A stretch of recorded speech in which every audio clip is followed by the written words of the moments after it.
12 और 13 सितंबर को नई दिल्ली सिर्फ भारत की राजधानी नहीं रहेगी, बल्कि दुनिया की सबसे बड़ी कूटनीतिक राजधानी बन जाएगी।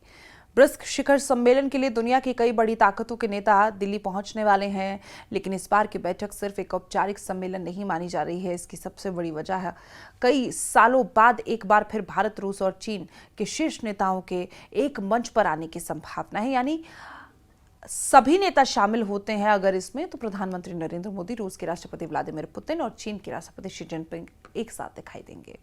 इसके अलावा ईरान के राष्ट्रपति मसूद पेजेश्कियान के भी सम्मेलन में शामिल होने की उतनी उम्मीदें जताई जा रही है। ऐसे में यूक्रेन युद्ध और पश्चिम एशिया संकट, वैश्विक व्यापार, ऊर्जा सुरक्षा और डॉलर के विकल्प जैसे कई बड़े मुद्दों पर दुनिया की नजरें दिल्ली पर टिकी रहेंगी। इस सम्मेलन की सबसे ज्यादा चर्चा चीन के राष्ट्रपति शी जिनपिंग के संभावित भारत दौरे को लेकर हो रही है। अगर शी जिनपिंग दिल्ली आते हैं तो ये अक्टूबर 2019 के बाद उनका पहला भारत दौरा होगा।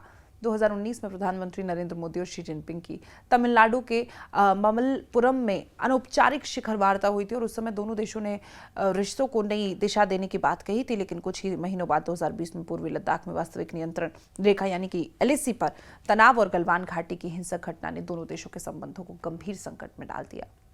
उसके बाद कई वर्षों तक दोनों देशों के रिश्तों में ठंडापन बना रहा। शीर्ष स्तर की यात्राएं भी लगभग रुक गई।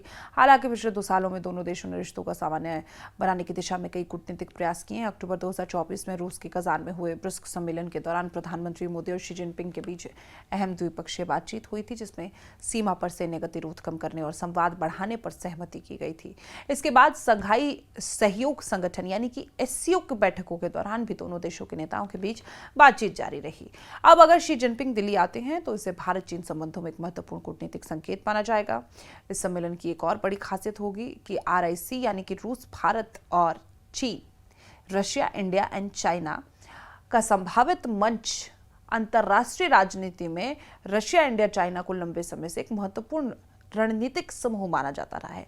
इन तीनों देशों की आबादी, अर्थव्यवस्था, सैन्य क्षमता और वैश्विक प्रभाव इतना बड़ा है कि जब ये किसी मुद्दे पर एक साथ आते हैं तो पूरी दुनिया उसका असर महसूस करती है। और यही वजह है कि इस मंच पर होने वाली हर बातचीत पर अमेरिका, यूरोप और अन्य पश्चिमी देशों की भी नजर रहेगी। हालांकि ये भी ध्यान रखना जरूरी होगा कि आरआईसी कोई सैन्य गठबंधन नहीं है और न ही अमेरिका विरोधी संगठन है। भारत, रूस और चाइना कई वैश्विक मुद्दों पर सहयोग करते हैं, लेकिन कई मामलों में उनके अपने अपने हित भी अलग हैं।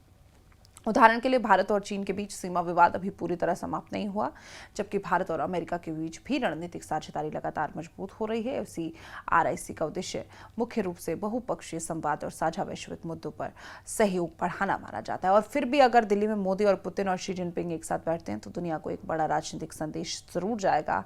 यूक्रेन युद्ध, पश्चिमी एशिया में बढ़ता तनाव, वैश्विक ऊर्जा संकट, सप्लाई चेन, खाद्य सुरक्षा, आतंकवाद और विकासशील देशों की आवाज जैसे कई मुद्दों पर इन नेताओं के बीच चर्चा हो सकती है। विशेष रूप से ईरान के राष्ट्रपति के संभावित दौरे के कारण पश्चिम एशिया की स्थिति पर भी अहम बातचीत होने की संभावना जताई जा रही है। आर्थिक मोर्चे पर भी ये सम्मेलन बेहद महत्वपूर्ण माना जा रहा है। ब्रिक्स देश पिछले कुछ सालों से आपसी व्यापार बढ़ाने, स्थानीय मुद्राओं में लेन देन बढ़ाने और नई विकास परियोजना और वैश्विक वित्तीय संस्थानों में सुधार जैसे मुद्दों पर जोर देते रहे। इसी वजह से सम्मेलन में डॉलर पर निर्भरता कम करने का वैकल्पिक भुगतान प्रणाली और ऊर्जा, व्यापार और निवेश जैसे विषय भी प्रमुखता से उठ सकते हैं। लेकिन किसी बड़े फैसले की संभावना अलग मुद्दा है, लेकिन इन विषयों पर चर्चा वैश्विक बाजारों के लिए महत्वपूर्ण रहेगी। भारत के लिए भी ये सम्मेलन कई मायनों में खास है।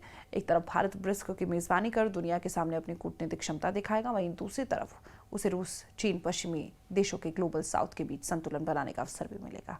और यही कारण है कि सम्मेलन को केवल एक अंतर्राष्ट्रीय बैठक नहीं, बल्कि आने वाले समय की वैश्विक राजनीति और आर्थिक दिशा तय करने वाले महत्वपूर्ण मंच के रूप में देखा जा रहा है। कुल मिलाकर सितंबर में दिल्ली में होने वाला ब्रिक्स सम्मेलन सिर्फ नेताओं की मुलाकात भर नहीं होगा। यह ऐसा मंच होगा जहां दुनिया की कई बड़ी शक्तियां एक साथ बैठकर भविष्य की राजनीति, अर्थव्यवस्था और सुरक्षा से जुड़े अहम मुद्दों पर चर्चा करेगी। अगर मोदी, पुतिन, शी जिनपिंग और ईरान के राष्ट्रपति एक ही मंच पर दिखाई देते हैं तो पूरी दुनिया की नजरें नई दिल्ली पर ही होंगी।